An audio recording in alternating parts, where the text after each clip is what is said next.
É sério? Meu cabelo aí. Olha.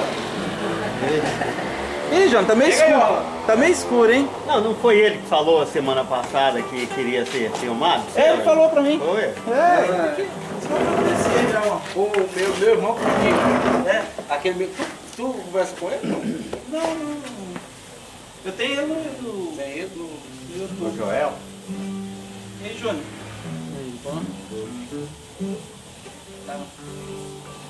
Fala um hino aí, Abelardo.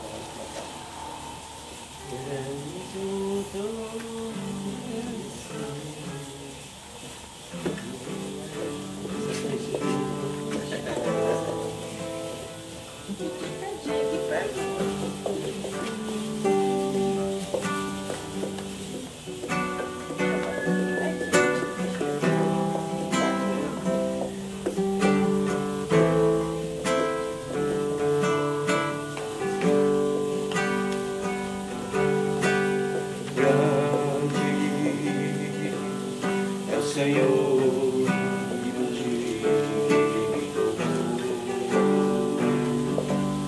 na cidade do nosso Deus,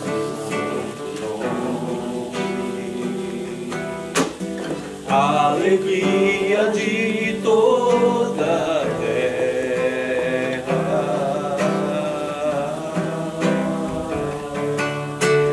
grande é o Senhor.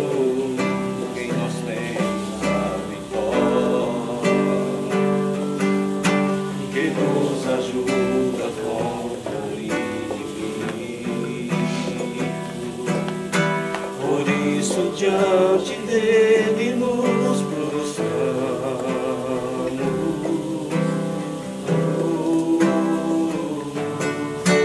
queremos o teu nome engrandecer e agradecer-te por tua obra em nossas vidas. Confiamos em teu infinito amor.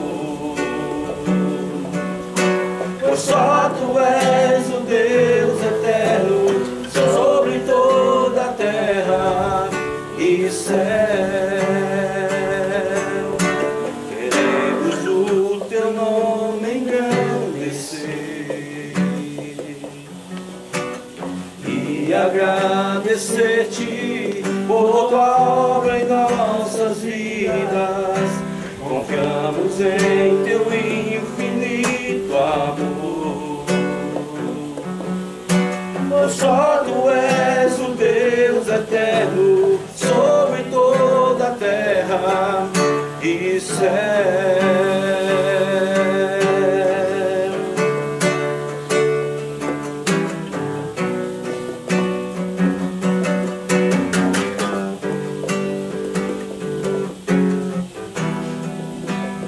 Poderoso Deus, tu és poderoso, Jesus. Ao que está sentado no trono e ao Cordeiro seja o louvor, seja a honra, seja a glória, seja o domínio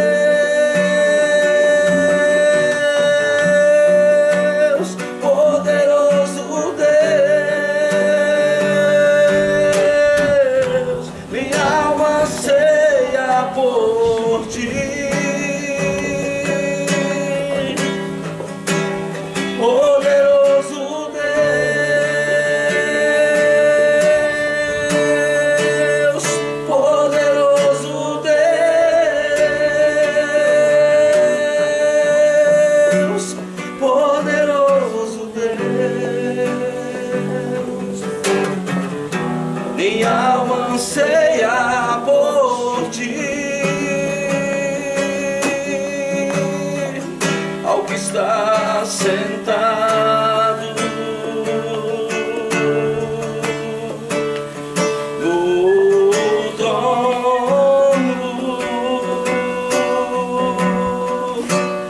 e ao Cordeiro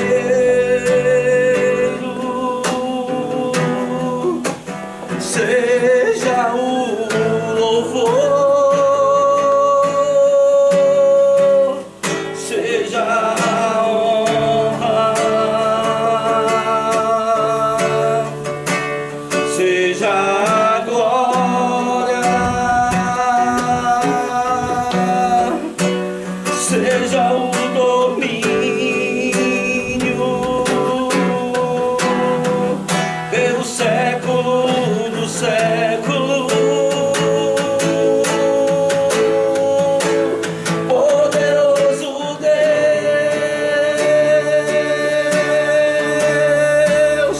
poderoso Deus, poderoso Deus, minha alma anseia por ti. Poderoso Deus,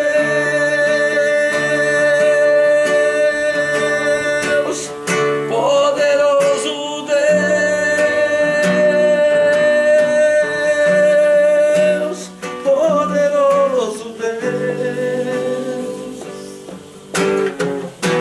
minha alma anseia por ti.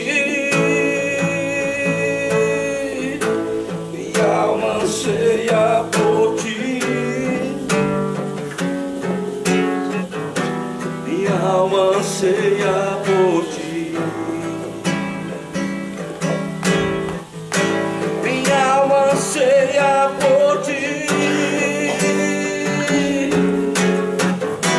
Minha alma anseia por ti. Poderoso Deus,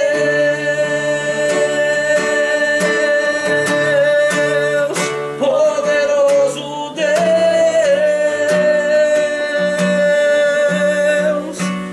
poderoso Deus, minha alma anseia. Oh, aleluia, Senhor. Oh, Deus, tu és poderoso.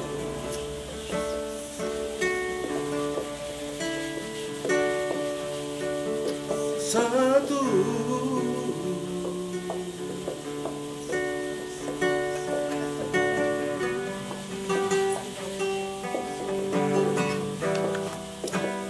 Oh, Espírito de Deus. Vai lá? Bora. Pai, em nome de Jesus, agradecemos mais uma vez estar na tua presença, comunhão com o nosso irmão, pedimos a tua bênção nesta noite. Venha falar conosco através da tua palavra, que será ministrada aqui neste lugar. Vai vir de encontrar os nossos corações, as nossas necessidades. Que a gente sai daqui de uma forma diferente, como chegamos. Em nome de Jesus. Em nome de Jesus, Pai. Obrigado por este momento, cada vida, Senhor, cada família. E te agradecemos. Amém. Chegando te louvando e te agradecendo.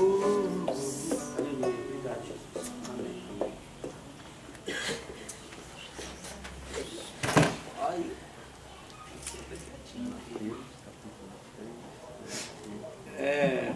Passei o texto para vocês, né?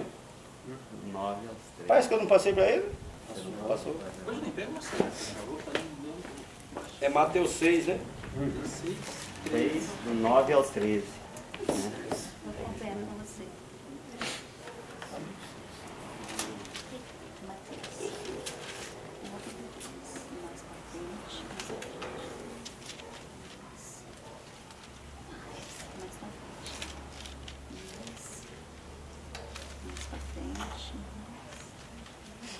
Mateus o quê?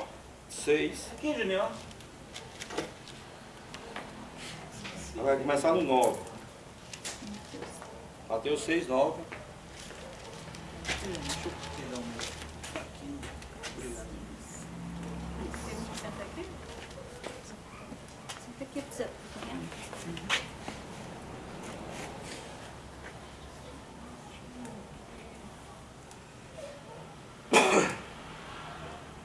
Todo mundo achou? Eu vou começar, aí vamos ler assim, ó. Achou aí, ó.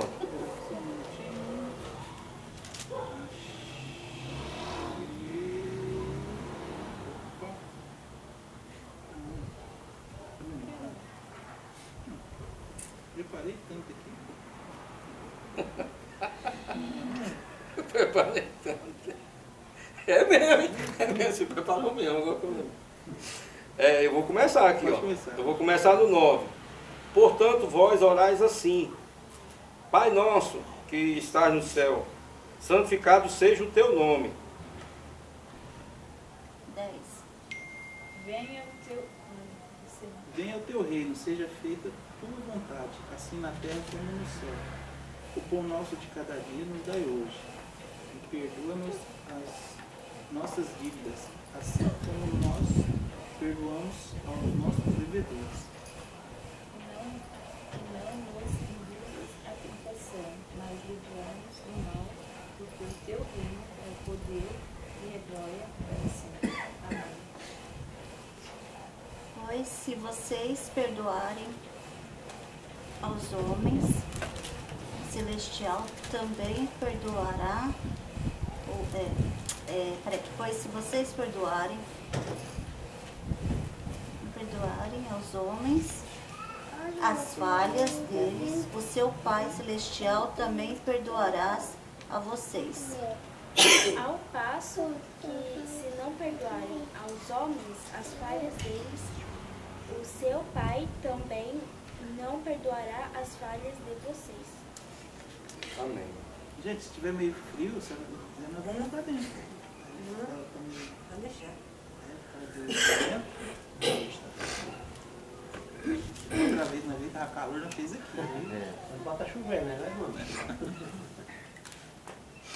Esse texto é conhecido, né? A oração do Pai Nosso. E eu queria convidar vocês para ver esse texto de uma forma diferente. Qualquer pessoa pode falar, só levantar a mão e falar. Nossa, seu portão, irmão? Eu fechei. Então, eu queria convidar vocês para a gente ler esses versículos de uma forma diferente. Como de uma forma diferente? Por exemplo, eu vou falar aqui o contexto histórico da época que Jesus falou essas palavras. Porque se a gente compreender como as pessoas que ouviram essa oração, a gente vai ter um entendimento melhor do que Jesus quis dizer. Porque toda palavra, eu acredito que vale a intenção de quem está falando. Vale o que a pessoa está dizendo e não o que a gente entende. Então, nesse contexto aqui, as pessoas que ouviram essa palavra, elas tinham um desafio muito grande. Eles tinham que viver, olha que loucura, eles tinham que viver o Novo Testamento sem ter o Novo Testamento. Porque Jesus, ele chegou pregando, mas não estava escrito no Novo Testamento. Então, eles estão numa transição, saindo do velho para o novo, e eles não tinham o Novo Testamento que a gente tem hoje. Faz mais de 2000 anos que a gente tem o Novo Testamento. E a gente não consegue entender muitas coisas. Imagina esse povo. Então, é interessante a gente fazer esse exercício. Eles não tinham esse Novo Testamento que a gente tem. Aí a gente vai entender o texto de uma maneira melhor. Por exemplo, a primeira palavra que está no texto é pai, correto? Eu acredito que ninguém que ouviu essa mensagem ousou chamar Deus de pai. E por que eu acredito? Porque até então ninguém era filho de Deus. A pessoa que mais se aproximou de Deus foi Abraão. e ele era tido como amigo de Deus. Então, como as pessoas que ouviram isso, essa palavra na mente deles foi como uma bomba. Foi algo assim estrondoso. Mas como que eu vou chamar Deus de Pai? Hoje, a gente conhece o Novo Testamento, aí a gente conhece 1 João 1,12, a gente conhece Romanos 8,29. Então hoje a gente compreende que nós somos filhos de Deus. Então quando eu falo assim, chamo Deus de Pai, é normal. Mas para esse pessoal que estava ouvindo, não. Tanto era uma bomba que... Outro motivo que eu não creio que eles ousaram chamar Deus de Pai, nem escondido. Porque quando Jesus foi preso, uma das acusações foi essa. No Sinédrio, o chefe ali, o sumo sacerdote, disse assim para ele: você é o filho de Deus? Ele disse: eu sou. E o que aconteceu? Todo mundo sabe da história. Jesus leva um soco na cara e o sumo sacerdote rasga a veste e dá um tapa na cara de Jesus. Por quê? Jesus assumiu para ele que ele era filho de Deus. E sendo que Jesus era o legítimo. Agora, imagina as pessoas que ouviram. Vocês estão entendendo? Que as pessoas que ouviram o Pai Nosso, eles não tiveram coragem de orar. De público, não. Porque o único que ousou chamar, se intitular como filho de Deus, foi Jesus. E apanhou. E foi morto, foi crucificado. Então, e a Bíblia é escrita assim. A Bíblia não é uma prevenção. Primeiro o homem pecou. A Bíblia é uma correção. Então eu acredito que... O que Jesus quis dizer quando ele mandou o seu discípulo chamar ele de Pai? Jesus quis dizer uma coisa. Porque se a gente ficar dizendo diante de Deus, Deus é Pai, Pai, Pai, Pai, não é que Deus não sabe que Ele é Pai. Porque tem uma falha aí. Mas essa falha está em nós. Eu acredito que Jesus quer dizer uma coisa. Ele quer que a ficha caia dentro da gente. Que uma hora, de tanto eu falar Pai, Pai, uma hora a ficha cai. Peraí, se eu estou chamando Deus de Pai, então eu sou filho de Deus. Eu acho que eu creio que Jesus quer dizer isso, quer nos ensinar isso.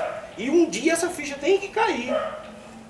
De tanta gente chamar Deus de Pai, mas peraí, eu estou chamando Deus de Pai, então eu sou filho de Deus. Então eu creio que essa é uma das coisas que Jesus quer colocar no nosso coração. Agora, outra coisa, na época de Jesus havia uma grande confusão sobre o nome de Deus.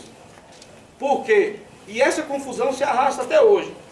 Mas na época aqui, as pessoas chamavam Deus de Adonai, as pessoas chamavam Deus de Iavé.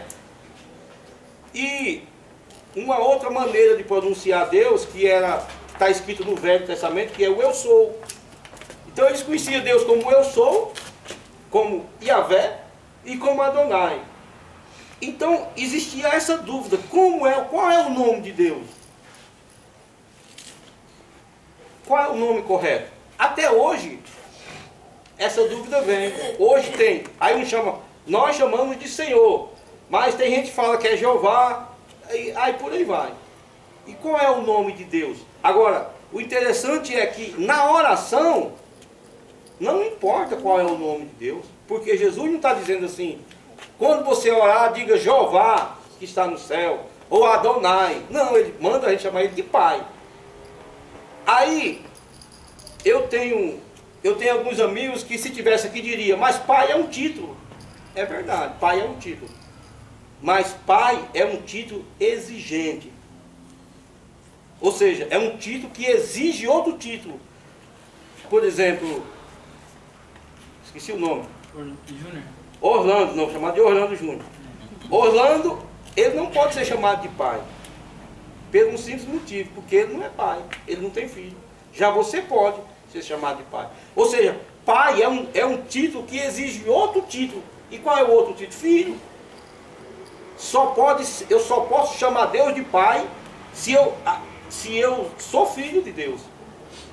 Aí, como a gente já tem o Novo Testamento, como que eu sou filho de Deus? Confessando Jesus. Então, essa palavra pai,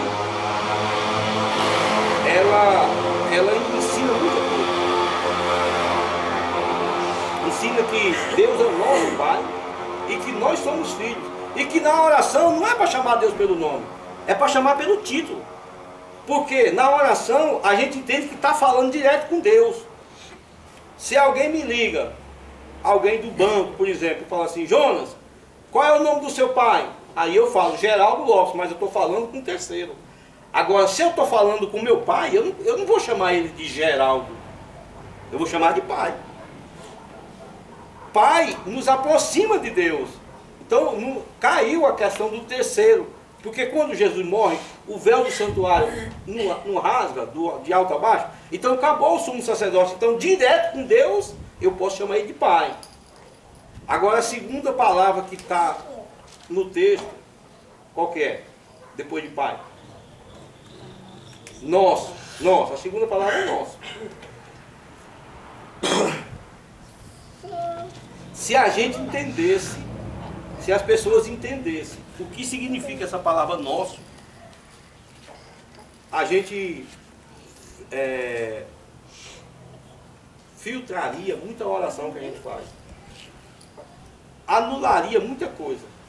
Quando eu entendo que Deus é Pai e que Ele é nosso, nosso é meu. O que é nosso? É meu e seu. Então como que eu vou pedir algo para Deus que se Deus me dá vai atrapalhar você? Então quando eu entendo que Deus é nosso, isso tem que consertar a minha oração. Pai nosso. Então Deus não é exclusivo de ninguém, irmão. Deus é nosso. Então quando tem alguém pregando na igreja, eu acho interessante que as pessoas, aí vem as profecias. Ó, Deus está me falando isso assim. Ah, mas peraí, Deus está te falando? Mas Deus também é meu pai. Aí eu pergunto: Deus, é o Senhor que está falando mesmo? Aí Deus fala: não, eu não. As pessoas usam o nome de Deus como se Deus fosse dele. Não, o Pai é nosso, meu e seu, e de todos. Então aquilo que é falado em nome de Deus, tem que ser, a pessoa tem que entender que a outra pessoa, que quem está ouvindo, também tem acesso a Deus.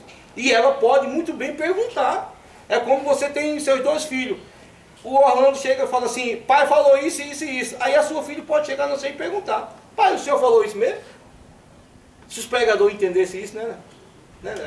Era bom. Porque Deus não é exclusivo de ninguém. Ele é nosso. Então isso ajudaria muita coisa. Ajudaria, filtraria muita oração.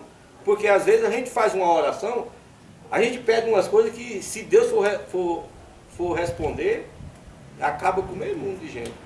Por quê? A nossa oração é egoísta. Eu não sei se vocês já perceberam que essa oração tem uma ligação à oração nas igrejas evangélicas, a oração de Davi, do Salmo lá: o Senhor é meu pastor e nada me faltará. Ela é uma oração forte. Vocês já observaram que os evangélicos, eles têm uma rejeição contra essa oração? Eu poucas vezes vi na igreja alguém falar essa oração. Vocês já viram? Na igreja evangélica. Não é difícil? Essa do Pai Nosso. A tradução dela, nada me faltará, está errado no nada me faltará. De nada sentirei falta. Essa é a verdadeira tradução dela. O Senhor é o meu pastor e de nada sentirei falta. Porque se você anda temente a Deus, anda nos caminhos dele, mesmo você tendo alguma coisa ou você tendo nada, é Deus que vai te suprir o vazio dentro de você. Ele supre tudo, sem comida ou com comida, sem riqueza ou com riqueza. Eu vou dar um exemplo do rei Davi. O rei Davi poderia dizer que ele tinha toda a riqueza, só que ele não dava valor por nada, porque a maioria dos tesouros que ele conquistou, ele estava dando para fazer o quê? Fazer um altar para Deus, levantar um altar para Deus, né? Ele não estava preocupado com riqueza nenhuma, ele queria agradar o coração de Deus. Isso é o principal em nós, que nós devemos agradar o coração de Deus. E como nós agradamos o coração de Deus? Ouvindo a palavra, e não só ouvindo, como o Tiago fala, não seja só ouvinte, mas praticante da palavra, que é o principal de tudo. Para mim chegar a dizer Pai Nosso que estás no céu, eu tenho que estar alinhado com a palavra dele, porque senão também, palavra por palavra, bate e volta, que nem ele fala, o céu se torna um céu de bronze.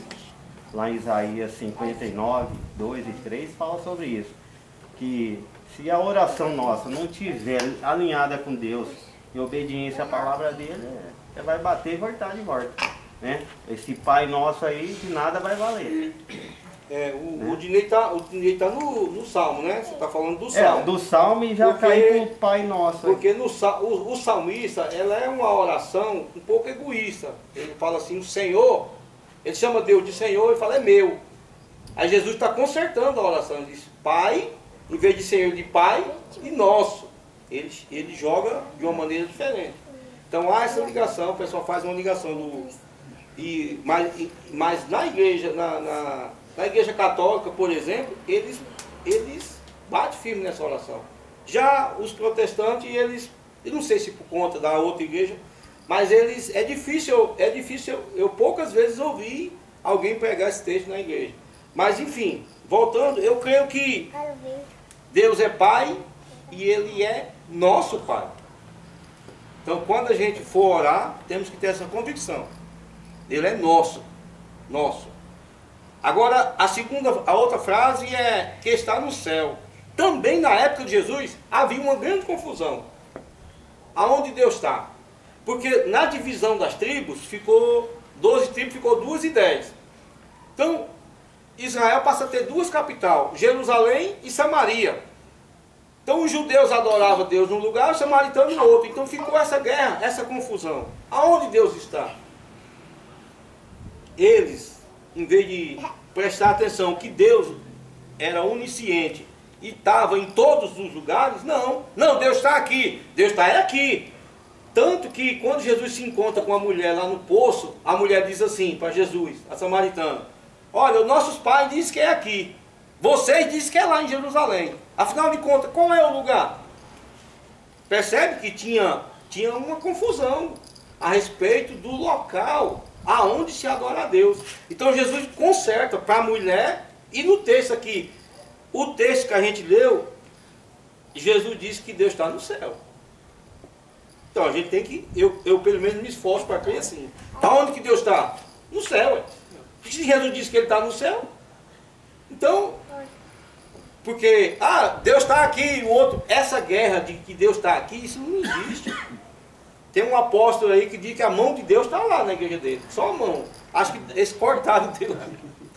A mão de Deus está lá. Mas não é bom a gente puxar Deus por... Deus está nesse canto. Aqui. Aí tem que falar assim, aqui tem Deus, ou seja, lá não tem? Tem igrejas, não vou entrar nos nomes, mas tem igreja que diz que Deus só está na igreja dele. Coitado, porque a Bíblia diz que Deus está no céu. Não está aqui. Quem está aqui é o Espírito Santo. Jesus também está no céu. Mas no momento aqui, que Jesus está ensinando, ele diz que o Pai, primeiro, Deus é Pai. Segundo, nosso Pai. Terceiro, Ele está no céu. Isso é muito claro para mim. Deus está no céu. Então quando eu vou orar, eu oro para um Deus que está no céu. Eu não oro para um Deus que está aqui. Na minha consciência, eu creio que Deus está no céu, como Isaías viu. Agora, existe a manifestação da glória de Deus, que quando Jesus sobe, o Espírito Santo desce. Aí sim, nessa forma, aí Deus está aqui. Porque Ele mesmo prometeu que aonde tivesse 2 ou 3 de vós reunidos em meu nome, Ele estaria no meio. Mas como que Ele estaria? Através do Espírito, do Consolador.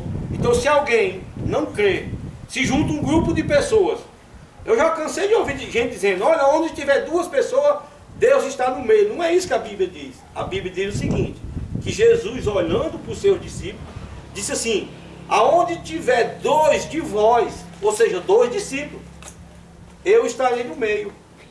Porque se juntar 10 pessoas numa reunião, e essas 10 pessoas não creem no Espírito, não creem que o Espírito Santo está ali, ou não creem na Trindade, por exemplo, então como é que Deus está ali? Se Deus Pai está no céu, Jesus está no céu, o Espírito está aqui. Se eu não creio no Espírito, então Ele não está no meio daquelas pessoas. E outra, tem igrejas que não é qualquer dois que estiver reunido no nome de Jesus. É dois discípulos. Então, Deus é Pai, Deus está no céu, né? Ele é Pai e Ele é nosso. Quando eu estudava esse texto, essa parte deu um nó na minha cabeça. Essa última frase. Santificado seja o teu nome. Eu falei assim, está errada a Bíblia. Eu amarrei, só para você ter uma ideia, eu pulei essa frase e fui estudar as outras, porque eu não entendi essa parte. Santificado seja o teu nome. Eu falei assim, escrevendo errado.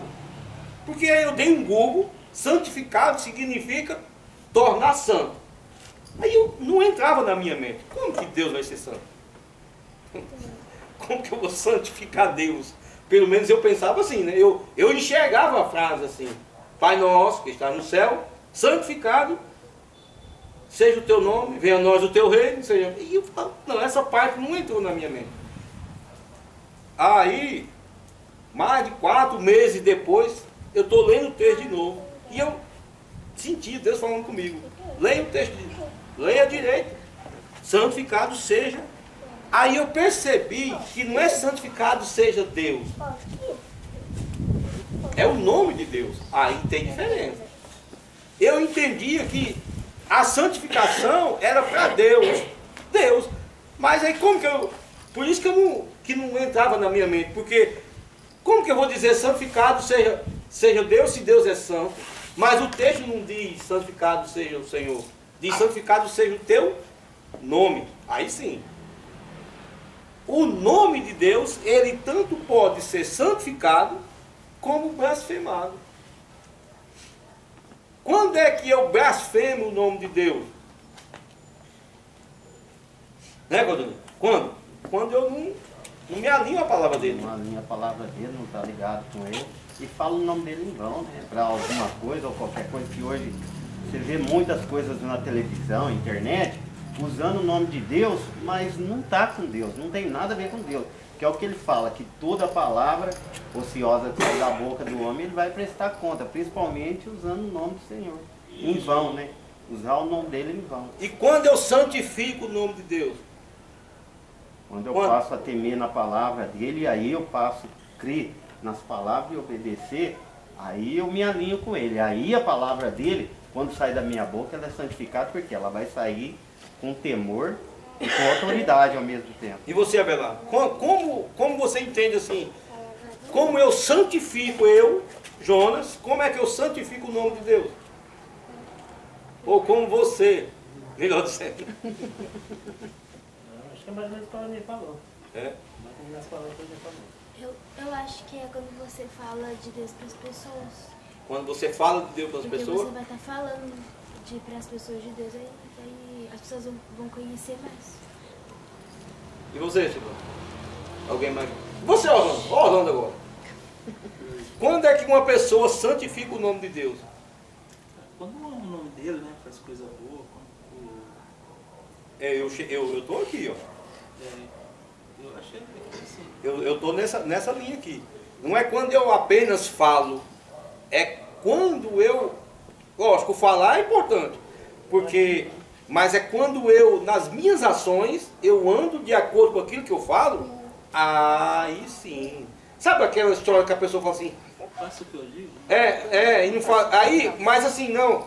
Quando a gente santifica o nome de Deus, você está num lugar, a pessoa te vê assim e fala assim, essa pessoa é crente, essa pessoa aí é crente. Mas ela não falou nada. Não, só o jeito dela se expressar, dela falar, como ela age, como ela anda. Aí sim, eu acredito que dessa forma... Muitas pessoas, eu não frequento a igreja e tal, mas no meu trabalho eles perguntam, ainda, você né? é crente? Tu não frequenta ainda, né? Muitas pessoas perguntam, mas você é crente? Mas tu parece mesmo com crente. Às vezes chega um funcionário novo, eu vou lá ajudar, eu dou atenção, e a pessoa pergunta depois, você é da igreja? Não vou na igreja. Minha esposa vai. Minha esposa vai.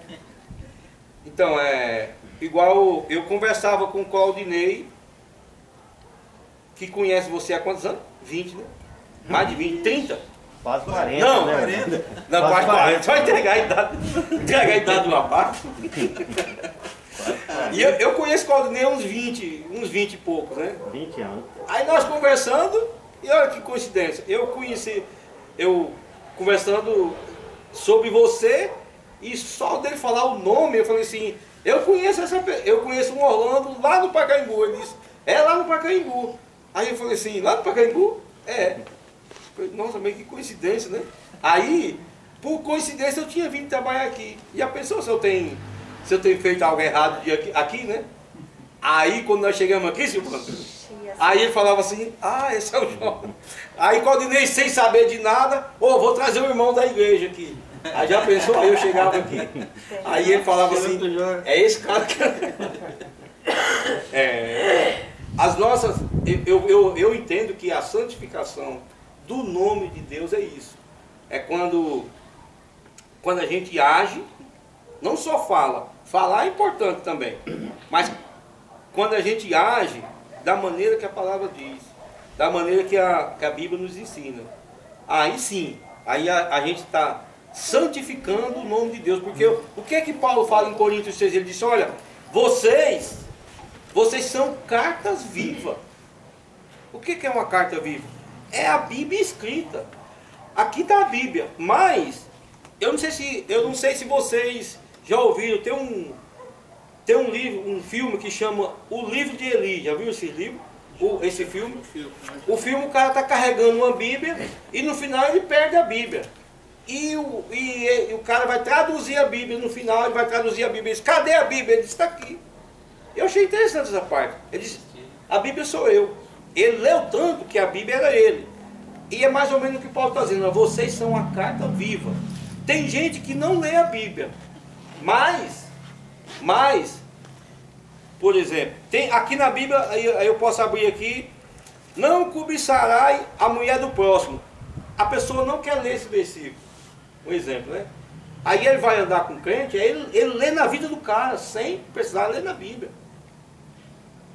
Não roubarás, aí ele vai andar com o Abelardo. Aí ele vê com o Abelardo, vamos pegar isso aqui, não, pai. Ou seja, ele está lendo a Bíblia na vida dele. É isso que Paulo está dizendo, que nós somos a carta viva. Ele ainda fala, escrita não com tinta. Então tem como as pessoas lerem a Bíblia na gente, né? Dessa maneira. E é isso que faz santificar o nome de Jesus. Da mesma forma, quando eu dou um mau testemunho, as pessoas falam assim, olha lá, olha o crente. Ou seja, percebe que a pessoa... Porque quem está ouvindo, ele transfere as nossas ações para Deus. Olha lá o crente. E muitos ficam com raiva de Deus. Porque o crente promete algo, fazer um serviço, não faz. E a pessoa fica com raiva de Deus. E o crente é muito julgado. Quando a pessoa é crente faz alguma coisa porque errada, tem muitos que estão dentro da igreja, mas não anda conforme a palavra, né? Então eles escandalizam e aí parece que é toda a igreja que está fazendo problema, mas é alguns que está lá dentro. E é o que ele falou, a gente tem que ser testemunha de Jesus, é o que fala a palavra. Aí na época que a igreja primitiva foi perseguida, lá quando Jesus subiu aos céus, o povo prendia eles e via que eles eram como Jesus. Ele falou, vocês devem ter andado com Jesus, porque vocês parecem ele. Andam como ele, falam como ele, a sabedoria que ele tinha, Deus passou isso para eles, para os apóstolos. Eles não tinham nem estudo e a sabedoria que saía da boca deles era muito grande. Então, todos que viam, principalmente os sacerdotes, os fariseus lá da época, falavam, realmente ele teve com Jesus, porque eles andam como Jesus andava. Fala como ele falava, então isso é o que a gente tem que se espelhar. A gente tem que se parecer com Jesus, é o que pede a Bíblia, né? As pessoas olharem para nós e falar, nossa, realmente esse cara, a vida dele é outra, é diferente de outros, né? O comportamento, as atitudes, o jeito de caminhar, olhar, falar. No jeito de hoje, a atitude nossa muda muito. Do jeito que o mundo está hoje aí, a diferença é nossa. Fora que é nós que é a diferença. Aí o cara vê o cara na igreja pior que está no mundo. O que o mundo não está tendo é amor. E a igreja precisa aspirar esse amor fora da igreja, né? Para o povo aí fora. Eu me revolto mais com os de dentro do que com os de fora. Quando eu vejo alguém que está fora e não está andando, mas ele está fora. Mas e o que está dentro? Que está que está fazendo as coisas erradas. É complicado. Então, as nossas ações, ela diz muita coisa. Eu acho que eu já comentei aqui, mas eu vou encerrar, a gente termina um outro dia. Eu vou dizer, por exemplo, essa questão das ações. O Claudinei teve a sorte de conhecer esse rapaz. Eu conheci um rapaz, ele é ateu. Ele é muito estudado. Ele é ateu. O rapaz lá, Dinei, o italiano. É italiano. Ele é ateu. Eu fiz um serviço para ele, eu combinei com um valor X. Quando eu terminei o serviço, ele falou assim: Jonas, vem aqui. Eu estou achando que você tomou prejuízo. Eu vou te dar a mais do que você...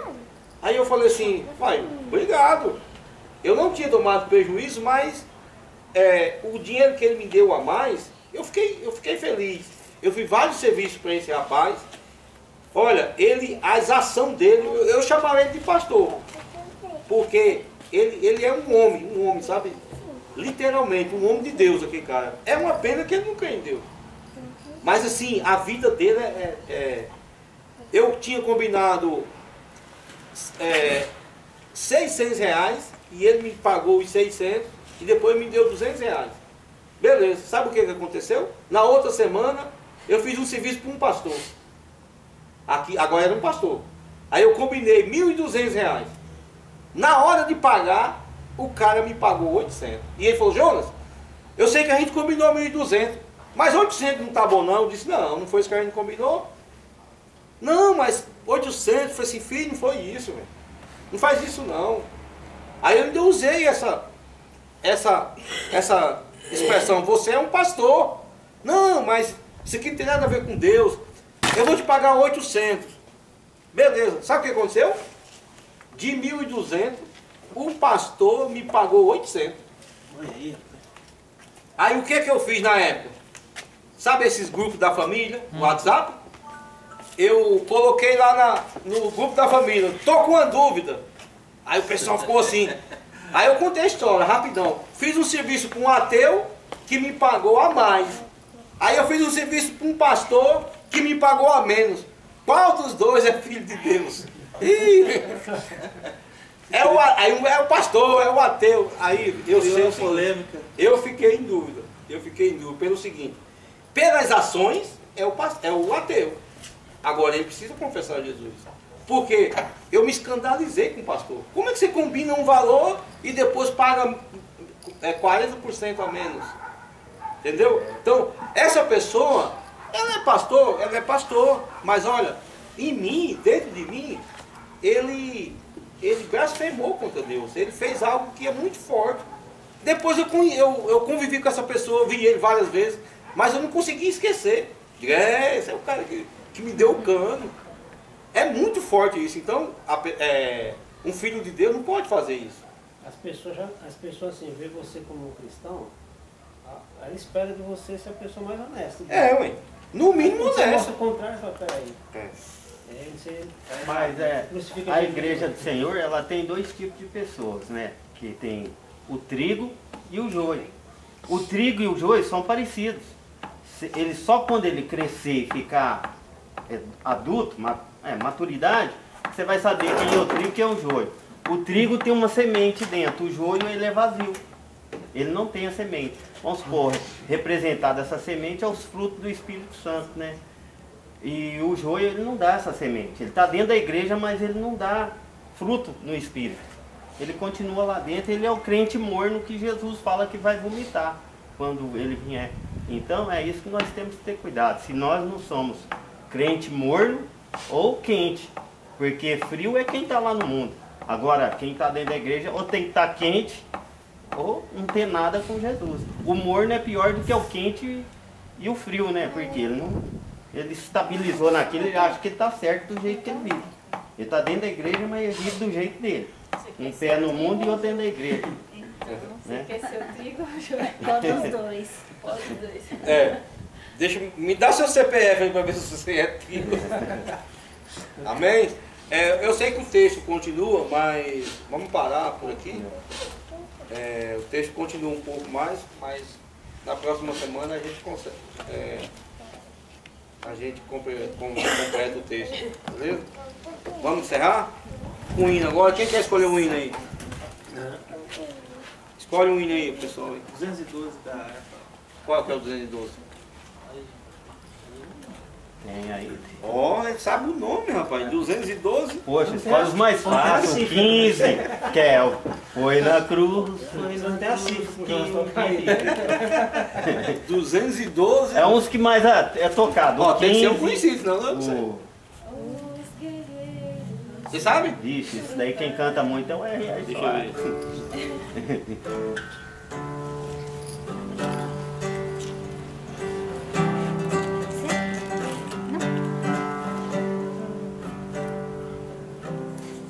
Se for falar no Soares, eu tava mandando. Eu tava mandando o ritmo do Soares.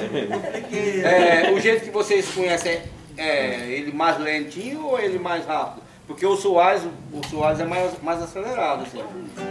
Desacelera. Então vai. Os guerreiros se preparam para a grande luta. E Jesus, o capitão, para a grande a ganância dos inimigos acham encurtar. Certo que a vitória alcança. Eu quero estar com Cristo, onde a luta se trava.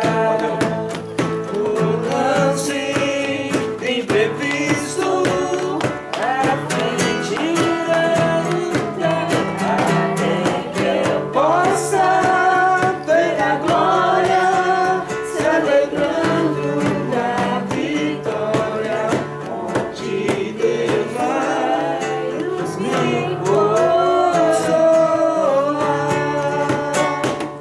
Eis os batalhões de Cristo, prosseguindo avante. Não sei com que valor combate contra o mal. Pode por estar dormindo, mesmo vacilante. Quando a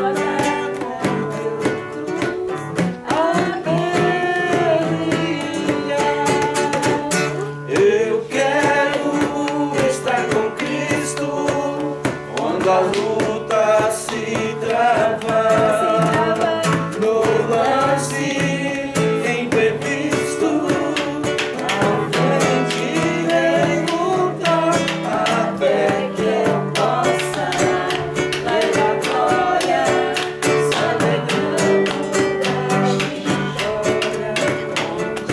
Deus vai me consolar. Esse eu não Tá sabia. aguentando mais, não. Esse eu não sabia, não. Então vamos um mais conhecido aí, bota o 15 aí. É o Foi na Cruz. O 15 é conhecido, né? Foi na Cruz. Deixa eu achar um.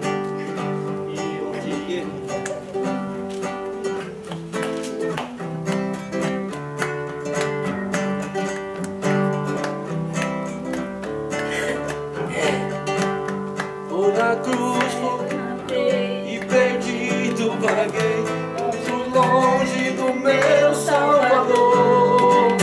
Mas do Céu céu ele desceu e seu sangue verteu pra salvar o tão pobre pecador. Foi na cruz que um dia eu vi meu pecado castigado em Jesus. Foi ali pela fé que os olhos abri e agora me alegro em sua luz.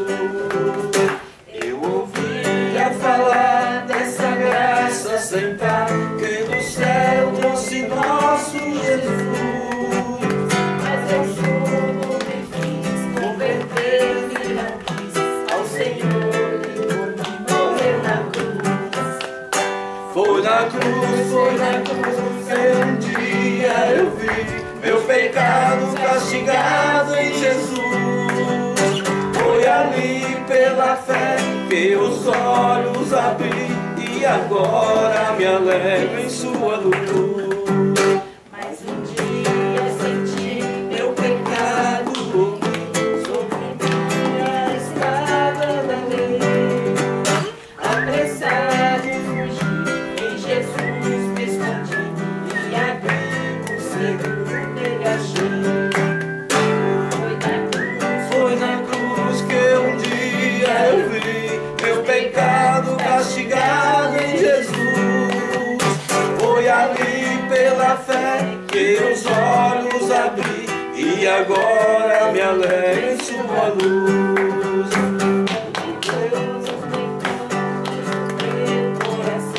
Confessando o excelso amor que levou meu Jesus a sofrer lá na cruz, a salvar o tão pobre pecador. Foi na cruz que um dia eu vi meu pecado castigado em Jesus. Foi ali pela fé que os olhos abri e agora me alegro em sua luz. Foi ali pela fé que os olhos abri e agora me alegro em sua luz.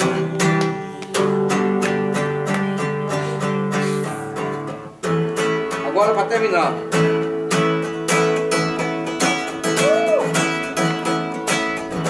Porque Ele vive, posso crer no amanhã. Porque Ele vive, temor não há. Mas eu bem sei que a minha vida